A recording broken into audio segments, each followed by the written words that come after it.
The Sfat Emet gives a chidush that's explosive.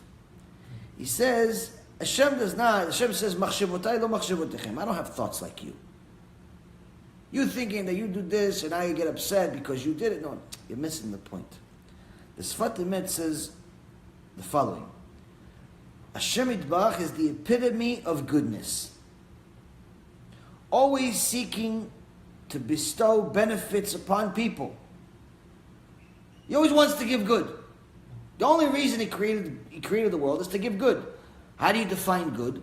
Good is something that wants to give good, wants to create good. Everyone thinks they're good. How do you know if you're good? Are you creating any good?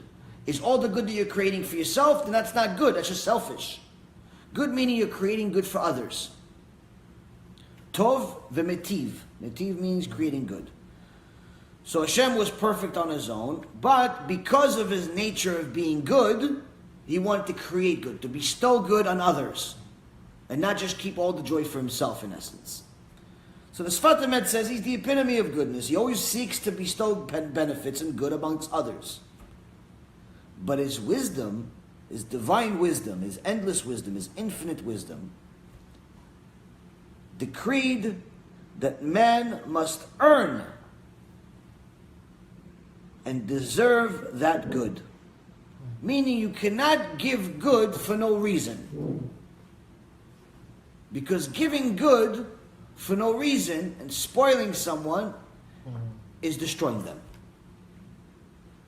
Because if they don't deserve it and you give it to them, like in this generation they give these participation trophies, you just participate and therefore you feel like a winner, this is creating a generation of losers. And I know that even the previous generation already have many of those same loser mentality type of people, where would have people come to my office looking for a job, but they weren't willing to start at the bottom. They wanted to start at the top. They wanted to start already making $1 million. They have no experience, they have no knowledge, they have no understanding whatsoever, but they want you to give them, I want to trade. Give me $50 million to trade. I'll figure it out. Like the money grows on trees. You tell them, no, you have to, build your business, get some clients, get some this, learn your rope. No. A generation doesn't want to do that. Why? Because their whole life, or however many years, their parents just gave them whatever they want. Okay, here's a car. Okay, here's a house. Here's this. Just shut up and I'll give you whatever you want. Just be quiet. I'll give you whatever you want. This is bad. Because even though the parent means well, in reality they're destroying them. Because the person never understands what it means to earn. Once they understand what it means to earn, even if it's earning a lollipop, they appreciate it more. I can tell you that the first time I made $1,000 for a month in the investment business, first few years I made virtually nothing. Just survived barely with 2 jobs. Then I didn't make any money at all because I started the new place and somebody conned me. Long story short, I got to literally poverty. So for 6 months, I made literally zero. I had whatever I made, I had to pay in bills to the office, leaving me with nothing. So for 6 months, I'm going home with nothing. Finally, after 6 months, in March of 2002, I made my first $1,000 that I was able to take home, finally. I made more, but after paying the office bills and everything, I was finally able to take off $1,000. To me, that $1,000, I will never forget it. That $1,000 might as well have been $1 billion. That $1,000 was, because you have to imagine, I just worked 3.5 years for that $1,000. It wasn't a month. It wasn't a day. It was 3.5 years for that $1,000 that finally goes in my pocket. Even though when I was 17, I was already making $100,000 a year. Before I had this job that I had and changed careers and so on, I knew what money was. But here, I worked 3.5 years for the first $1,000. To me, it was like, might as well have been $1 billion. Now, you fast forward a couple of years, in, I think sometime in 2003, I made in 1 month $600,000. And then you fast forward another few years, I made 1 month $1.6 million. I mean, absurd amount of money. That money, that $1 million plus, was meaningless in comparison to the $1,000. Meaningless. Why? Things changed. Things changed. So earning something with all of your might and all of your strength and all of your effort has a special meaning to it. Both a psychological, a spiritual, a sentimental value. So Hashem Yitbarach, the creator of all creation, says, in order for him to give good, you must earn and deserve it. He can't just give it to you just because you worked hard, doesn't mean you deserve $1 million.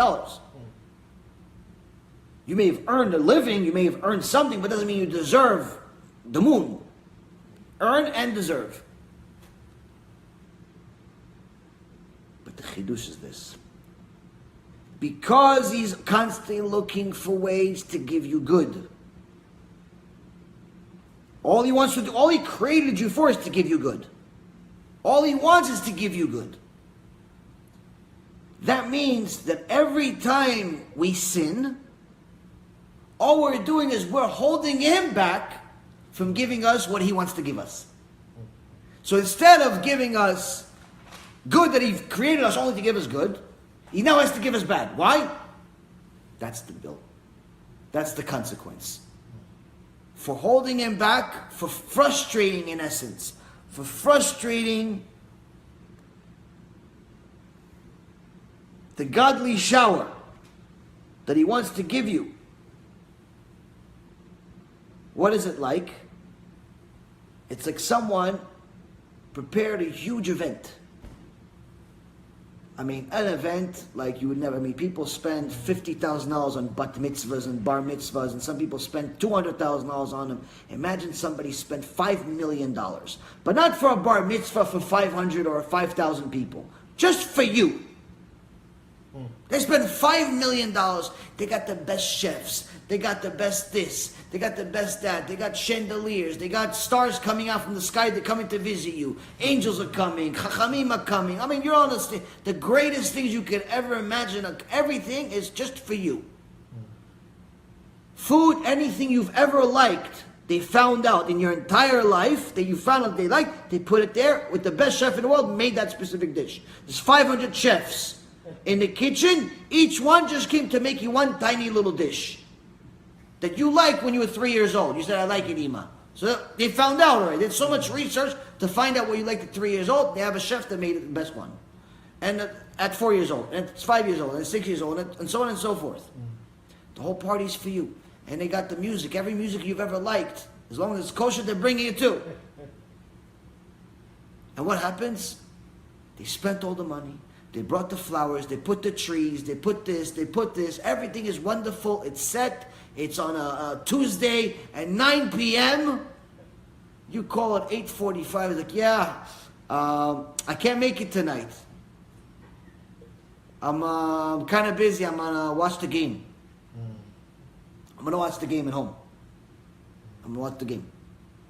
I got a game. I got a football game. I'm going to watch. What do you mean? We just prepared a $5 million party just for you. There's no other guests. It's just you. Yeah, but I'm tired. I'm tired. Let's just do it another time. That's what it's like. When a person sins against Hashem Yitbarach, that is the frustration that the Sfat Emet is saying they're creating. All he wanted to do is give you good, and all you're doing is frustrating him and making it impossible for him to do.